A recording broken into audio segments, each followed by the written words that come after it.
వర్షాలు వచ్చినప్పుడు మనకు ముందుగా గుర్తుకు వచ్చేది పిడుగులు పడే ప్రమాదం. పిడుగులు పడితే మనుషుల ప్రాణాలు కోల్పోవడంతో పాటు ఆస్తి నష్టాలు కూడా జరుగుతుంటాయి. అసలు ఈ పిడుగులు ఎలా పడతాయి, ఒక పిడుగు ఎన్ని వోల్టేజీల విద్యుత్ ఉత్పత్తి చేస్తుంది, పిడుగుల పట్ల తీసుకోవాల్సిన జాగ్రత్తలను ఈ వీడియోలో చూద్దాం. వర్షపు మేఘాలు చాలా ఎత్తులో ఉంటాయి. వాటిలోని నీటి బిందువులు మరియు ఐస్ పార్టికల్స్ గాలిలో తేలియాడుతుంటే భిన్నమైన విద్యుత్ భారాలు ఏర్పడతాయి. సాధారణంగా మేఘం పై భాగంలో ధనభారం, కింద భాగంలో రుణభారం ఏర్పడుతుంది.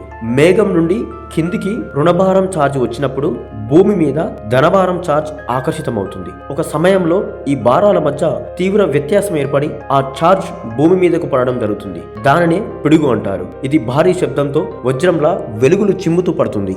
ఒక పిడుగు సుమారు 10 కోట్ల వోల్టుల విద్యుత్తును ఉత్పత్తి చేస్తుంది. దీని వేడి 30,000 డిగ్రీల సెల్సియస్ దాకా చేరుతుంది. ఇది సూర్యుని ఉపరితలం కంటే 5 రెట్లు ఎక్కువ. మనుషుల వద్ద పిడుగులు పడితే వెంటనే మరణిస్తారు. ఇండ్ల మీద, చెట్ల మీద పడితే అగ్ని ప్రమాదాలు జరుగుతాయి. ప్రాణ ఆస్తి నష్టాలు జరుగుతాయి. వర్షాలు పడేటప్పుడు పొలాల్లో, చెట్ల కింద, టవర్ల వద్ద, బహిరంగ ప్రదేశాల్లో ఉండవద్దు. ఫోన్లు, మెటల్ వస్తువులు, ఎలక్ట్రానిక్ పరికరాలకు దూరంగా ఉండాలి. ఇంటి కిటికీలు మూసివేయాలి. పిడుగుల హెచ్చరికలు ఇవ్వగలిగే వెదర్ అలర్ట్ యాప్స్ ఉపయోగించి జాగ్రత్త పడవచ్చు.